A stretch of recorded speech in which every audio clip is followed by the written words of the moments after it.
Tech in 20, Season 1, Episode 18.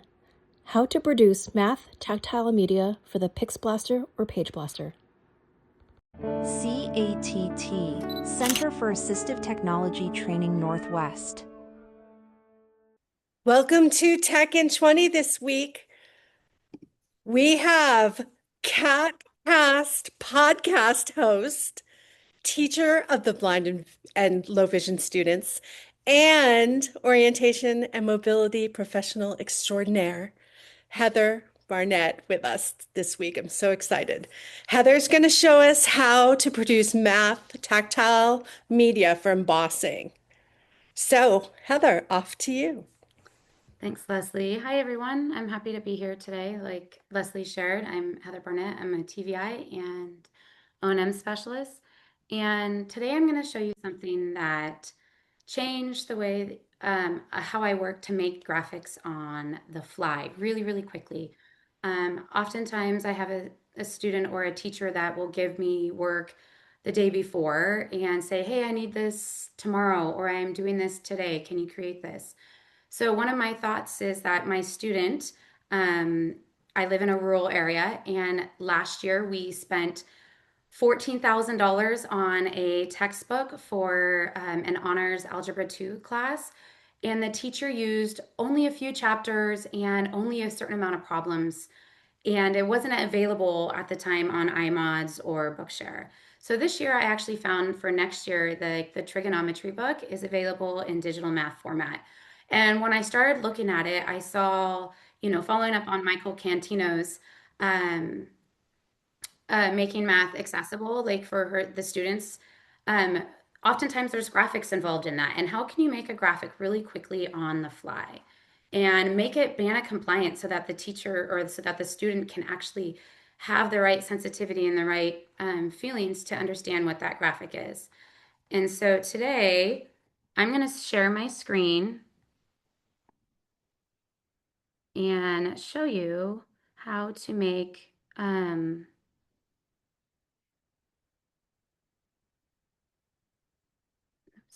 hold on. Let me share my screen.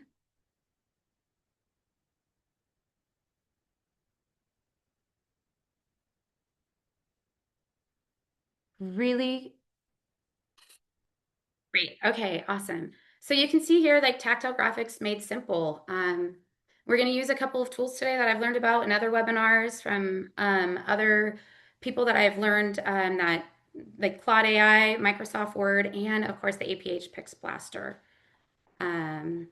So here are the three pieces of the workflow. We have Claude AI. Claude AI is the search engine. You're going to upload your image, paste it.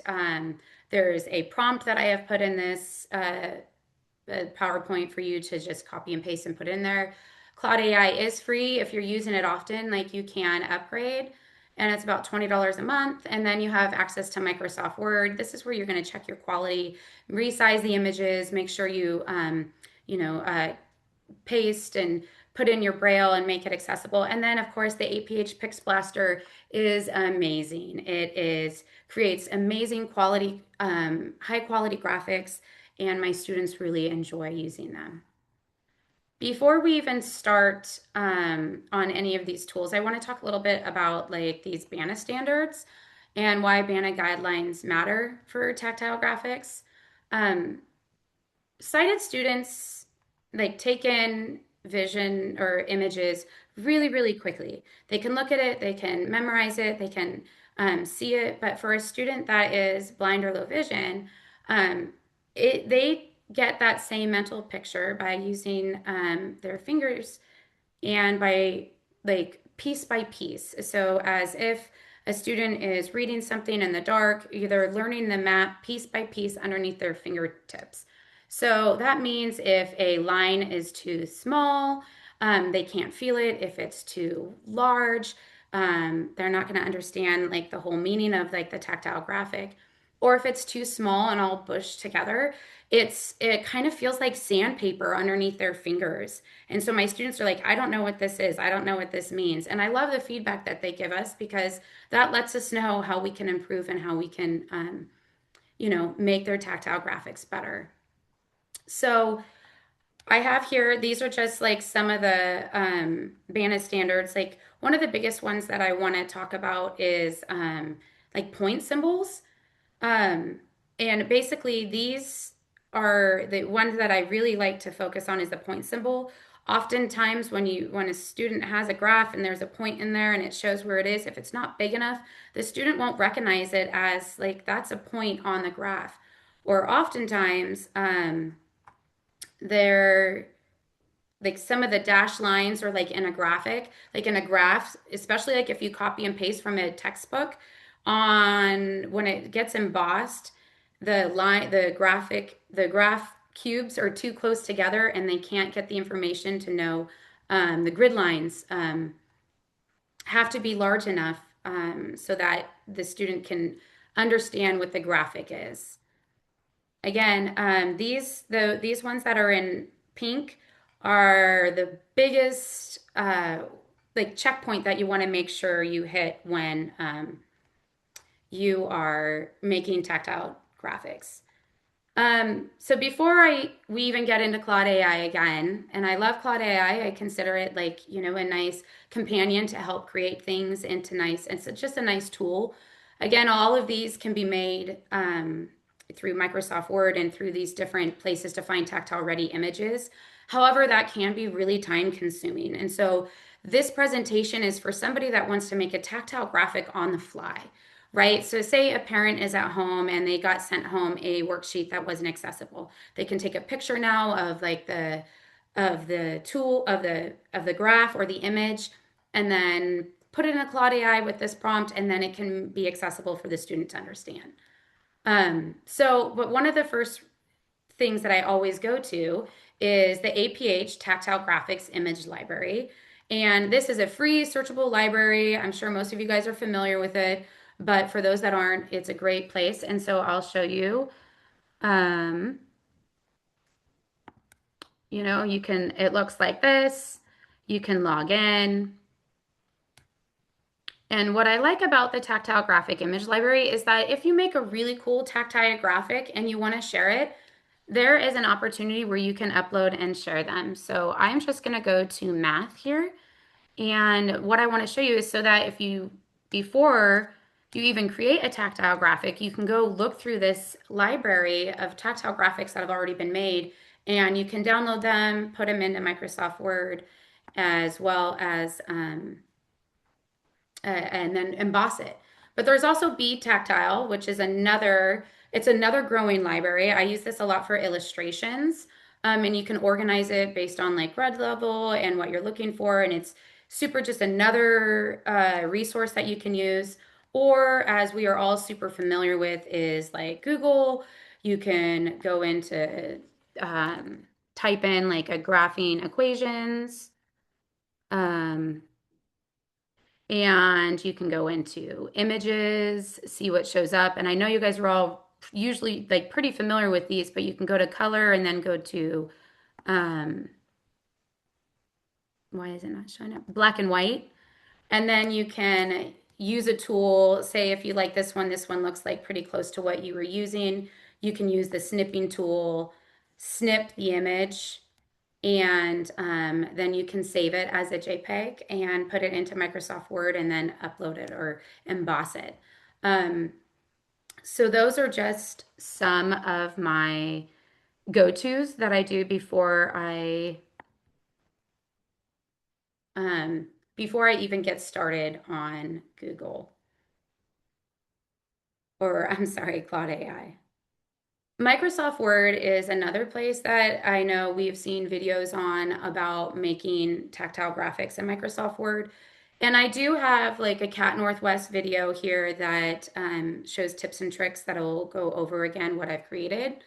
But the other one is the reason why I'm showing this demonstration is because when you finish and receive the image from Claude AI, and if you still need to format it and add Braille, this is how you're going to do it. So, like I said, you can open a Microsoft Word document and I'll go here and I can,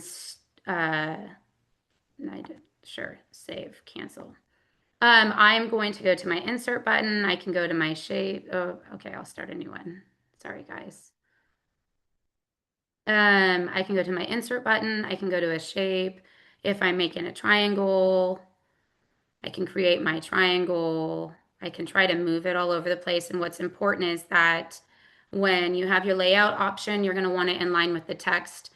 But, one of the things that I like about this is you can go into the shape format. You're not going to want it filled. And Heather, we're just seeing the slide. Oh, If you're you're not if seeing the you're slide, pointing so out it something didn't else, yeah, switch. it did not switch, just to let you know. Okay, so I think okay, I see what you're saying. So I need to switch it here real quick. Yeah. My apologies, you guys. Here you go. So what I did is I went into insert, I created a shape, I picked an angle because I'm going to be doing a geometry lesson. And one of the things I like about that is the shape format. You can change the shape fill to 0. But one of the biggest things that you want to make sure is the weight of the line so that it's, again, like when I talked about those banner standards, like you don't want it too thin because then you'll miss it, the students will miss it. So you want to make sure that the weight is at least 3 points. And that's what I have found. And so what I like about this is now you can insert a text box and we will, put it all in Braille.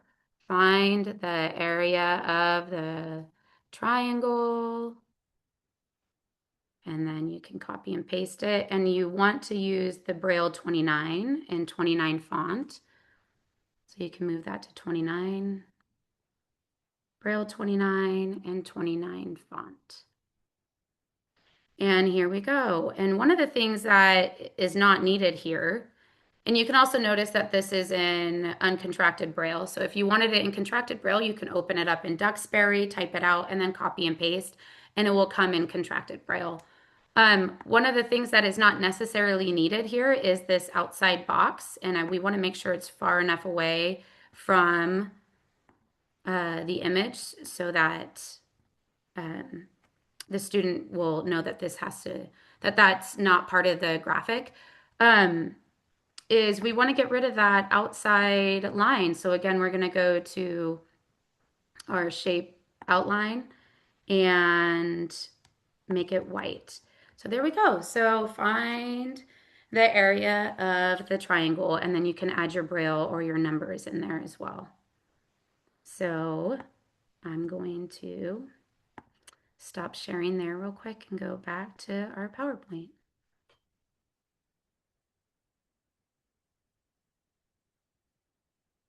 Keep in mind that like when you are using the Microsoft Word, you can do all of these different shapes and changes. So that is Microsoft Word. Again, like I said, if you make a really good graphic, you can upload it to the Tactile Graphic Image Library, and this shows how you can upload it to grow the library.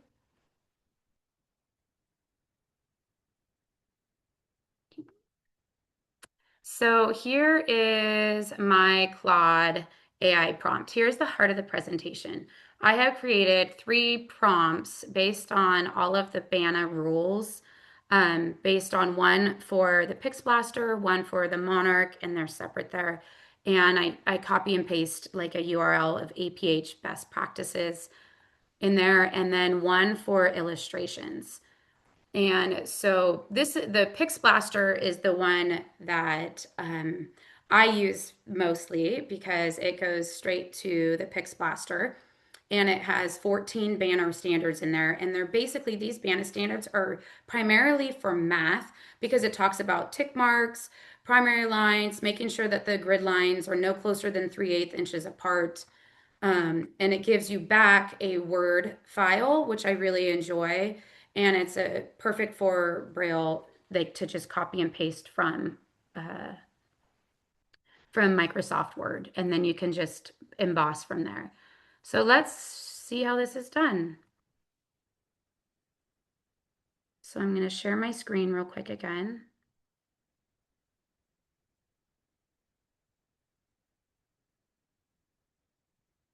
And like I said, I love Claude AI. I was grateful to learn from it from another webinar that I was in. And I love it. Good morning, right? So I'm going to walk you through the workflow. And this happens, it takes a little time for Claude to work. So that's what's going to take the most time here. So I actually have some examples for the sake of time to show you. So here is an example. You can add it here. You can add a file in a JPEG.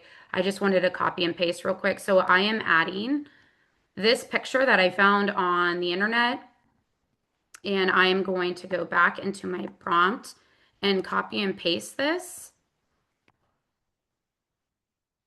And again, this has like the 14 banner rules. And if you can look at it, it says create a tactile graphic from this image ready to emboss with an APH PixBlaster, remove all numbers and labels, and follow these BANA standards. So as I hit go, it is thinking. And it's going to take between about like 60 seconds to 2 minutes, but it will take it'll take the image and start working on it. But I really do want to let you guys know that AI is not perfect, and you may have to tell it to make changes, change graphing points. Like I've seen a graph that has points like below in the negative when it's supposed to be in the positive, and I've seen legends outside of the bar graph or inside the bar graph, and then I have to re-ask it to move it. But just like any AI generated work, you're going to have to double check the facts to make sure they match. And it's like exactly with the image that you're working on. So while this is thinking right now, I think it's maybe because of the bandwidth. It says it's taken a little bit longer. So thanks for your patience. So we're going to let this work and think. And I'm going to show you some actual graphics that I have done that worked beautifully. Here's one of an example. So this was an example that I got from a trigonometry textbook that I will be using with my student. And like I said, I put in the prompt that I had here, and you can see like the pink dotted lines, the blue lines, and it erased everything, and it created this tactile draft right here. And then I add the Braille labels in the Nemeth in Microsoft Word. Here is another bell curve that I made. And again, you can add right here the Braille labels. There are 3 different tactile shading that I have, and I have this one printed out. I have the examples here, and they're beautiful work, and you can tell the difference. This one is a little small here, but that would be a good way to verbally describe what's visually on the map. Here's another one that I created, the name of color. Emboss it just like this. I added the Braille. I turned the Braille so it matched. And these are just beautiful, different graphics. And having my student feel them and touch it, he absolutely understood. But again, like I said, AI is not perfect, and they sometimes create graphics like this. And these graphics, as you can see, are too close together. So you're going to want to go into Claude AI and tell them to change everything and make it accessible. And here's just one more that I can show you that they created this worksheet and then they made it, they didn't line up the lines. So for the sake of time, I'm going to double check the Claude AI. And you guys, I don't know, I'm assuming that it is because there's a lot going on my website right now. It's taking a little bit longer. But as you can see, here is, those were the graphics that I have created that have shown it. And then I also have my references and my resources. And there you go. There is 20 minutes. And I hope you were able to learn something. My apologies again, like that AI is a bit longer. Thanks for your patience. So thanks for your guys' patience too. Thank you, Heather. Great info. And that's it for Tech in 20, where we meow at your tech needs. And I'm going to stop the recording, and we'll see you next time.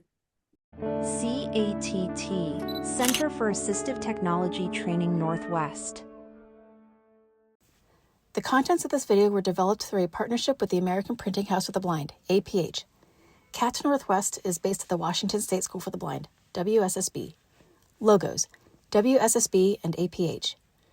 The contents of this video were developed under a contract authorized by the Department of Education. However, these contents do not necessarily represent the policy of the Department of Education, and you should not assume endorsement by the federal government.